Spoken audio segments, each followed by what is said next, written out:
This is the free motion quilting tutorial for butterfly feather flower. This design is stitched by first starting in the center of your quilting space with a circle, and then you're going to branch out from there, and you can see how I've kind of branched out from the center with my butterfly feathers. And this is one of those designs you kind of have to take your time and really kind of work your way around. And I stretched my feathers all the way out to the edges of my block. So this is going to end up being kind of in a square shape. And the easiest way to make sure that it's going to be a circle is simply to mark a circle on your quilting space rather than a square. And that way you'll actually get a circular shaped flower in the end.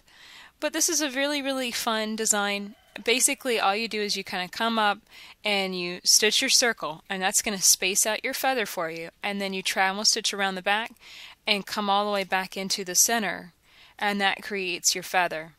Now if you want more information on butterfly feathers, check out the butterfly feather video in the collection, and it was stitched a little bit differently. And feathers are one of those things that it's kind of like your signature.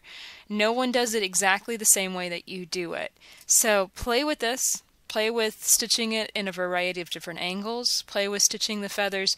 You can either travel stitch, as you can see me doing, and come up and then stitch your circle, or you can go across the top and stitch your circle and travel stitch at kind of towards the end. It's entirely up to you, but you just kind of want to move around the circular shape, branching out and kind of curving them like you see me doing right now.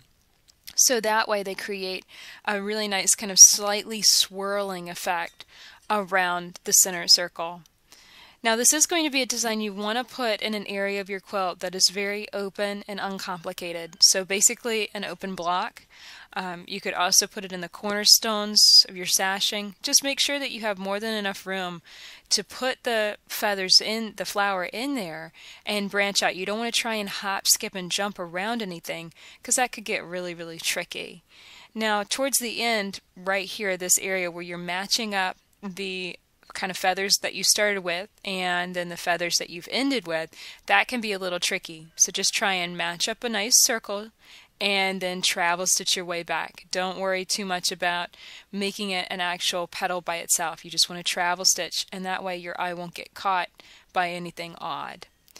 And here's what it looks like whenever you finish butterfly feather flower.